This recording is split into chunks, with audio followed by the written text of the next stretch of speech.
Okay, so it is day 3 now of the idiocracy that is Quebec. Day 3 of lockdown. Curfews from 8 in the evening until 5 in the morning. I just read some news just to get up to speed with the full-blown,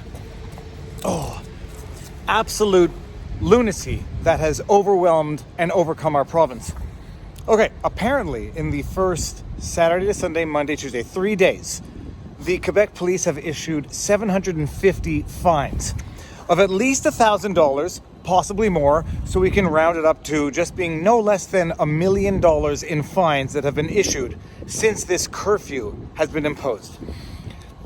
$1 million in fines, which makes sense because, after all, we now know that our government, François Legault's government, the CAQ, the CAQ, is spending $13 million a month in COVID awareness. We're locked down in our homes under curfew, but the government finds $13 million a month to spend on COVID awareness. Not respirators, not expanding the hospitals, not actually solving a problem, making us aware of the problem. Just want everyone to appreciate that. Okay, so this is Pudge, by the way. 750 tickets in the first 3 days. That's fine.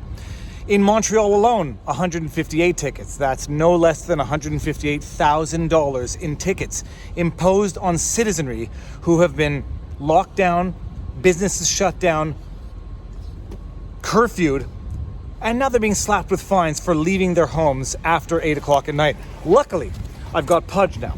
Pudge, who's a semi-paralyzed dog at this point. She's getting some movement back in her back legs. I'm waiting for the cops to pull me over and give me a ticket for not walking a dog because I'm not walking her. I'm, pretty much carrying her.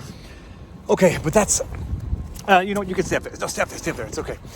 The biggest stories of this insanity, madness, idiocy, idiocracy, lunacy, coming out of Sherbrooke. A wife was walking her husband on a leash after 8 o'clock at night. I kid you not. This is the world in which we live. Surely it was an act of protest. It was a creative one. It was a humorous one. She was fined. She and her husband were fined $1,500 each for breaking curfew, even though her explanation of walking her husband on a leash was not withheld by the fining authorities. Okay, that's another one. Another crazy story, which you would not believe but for the fact that we are living through the times in which we're living. The Montreal police have confirmed 77 interventions, they call it now, because it's a nice politically correct word, with homeless people. They've only issued one fine to homeless people for not being at home after curfew.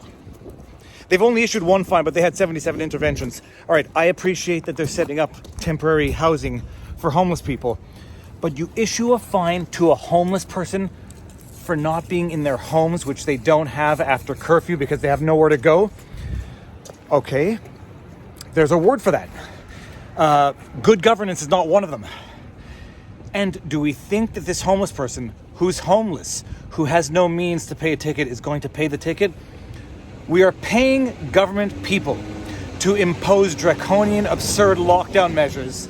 We're paying them to issue fines to people who are not going to be able to pay them through no fault of their own.